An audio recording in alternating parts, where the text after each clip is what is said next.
The culture of contempt that has become normalized in this country threatens to destroy us. Contempt fuels political campaigns and social media, and many profit from that. But it's a worrisome, it's a dangerous way to lead a country. What the hell is going on?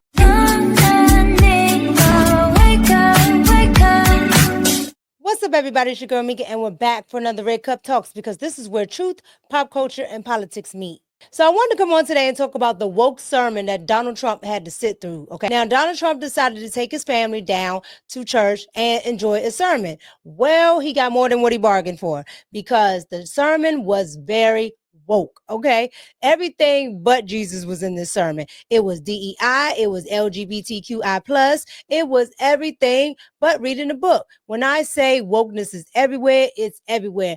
Who knew wokeness was in the church? I want you guys to see the sermon that Donald Trump was lectured at. Here we go.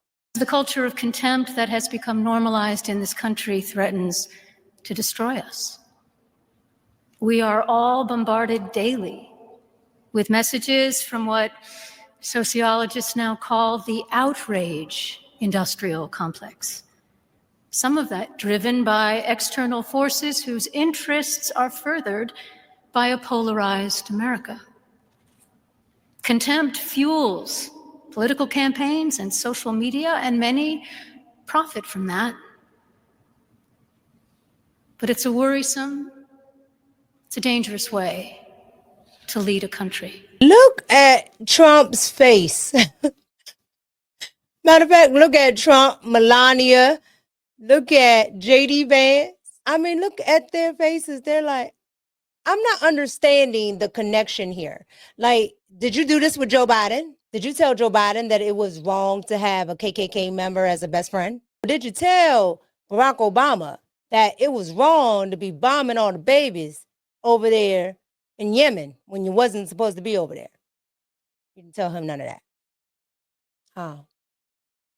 So we just talking to Trump. Okay. Unity is honoring the inherent dignity of every human being, which is, as all the faiths represented here affirm, the birthright of all people as children of our one God. Honoring each other's dignity means refusing to mock or discount or demonize those with whom we differ, choosing instead to respectfully debate our differences, and whenever possible, to seek common ground.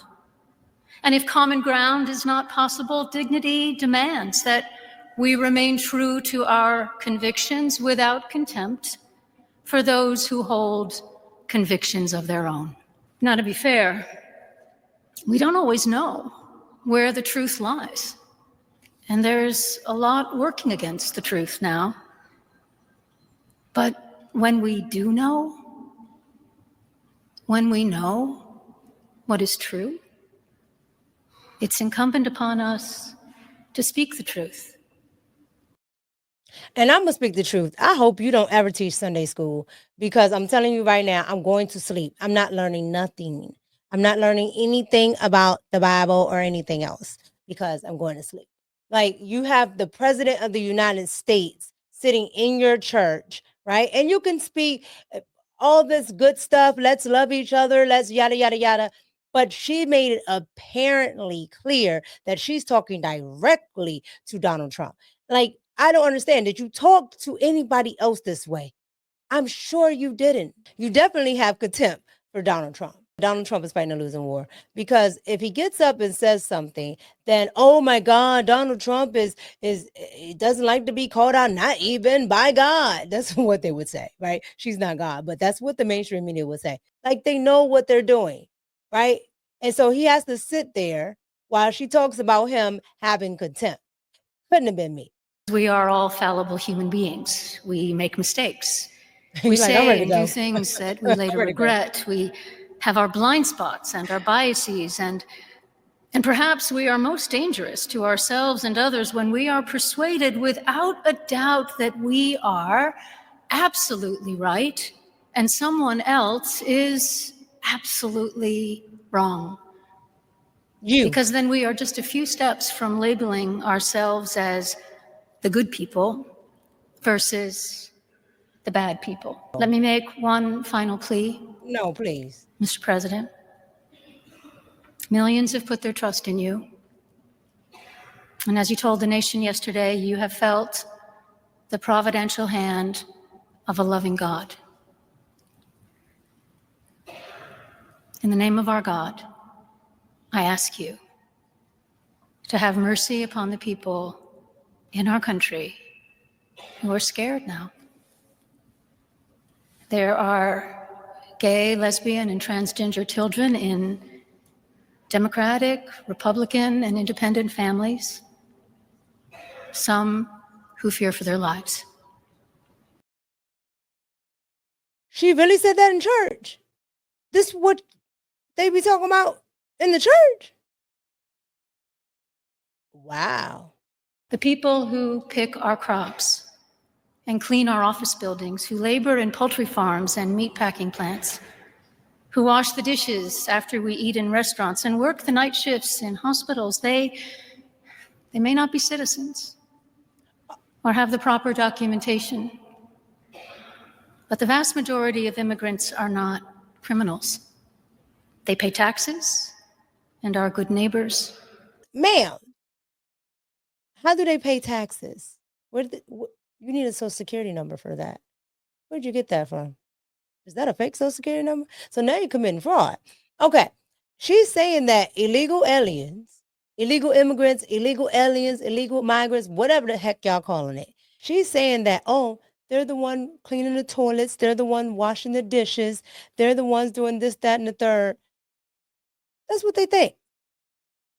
That's a damn shame. If you come over here from Guatemala and you speak Espanol, you wash the dishes, you work in the hotel, that's what she thinks. I'm telling you, get that woman off that pulpit. All right, so you guys just saw that. You saw that nonsense that she was doing on the pulpit, okay? And CNN, they like to chase clout. They're Trump deranged. And so they called up the bishop after they saw that and said, hey, would you like to do an interview and explain yourself and how you called out Donald Trump? This is what they're calling it. She called out Donald Trump. You can't make this stuff up. Watch her simple-minded explanation. Here we go. Bishop, I appreciate your time and your tone there, so serious and genuine. You see him, he's stone-faced, he then looks down, but he's listening to every word you say. As you made that personal plea to him, what were you looking at him in that moment? What kind of response were you perhaps hoping for in that moment? I was looking at the president because I was speaking directly to him. I was also, frankly, as you do in every sermon, speaking to everyone who was listening through that one-on-one conversation with the president, reminding us all that in the people that are frightened in our country, the two groups of people that I mentioned are our fellow human beings, and that they have been portrayed in all throughout the political campaign in the harshest of lights that I wanted to counter as gently as I could with a reminder of their humanity and their place in our wider community. You spoke Right. Obviously about undocumented migrants, also the LGBT community, the two communities you're talking about. I wanted to play a little bit more of what you said, and also, again, the president's reaction at that moment.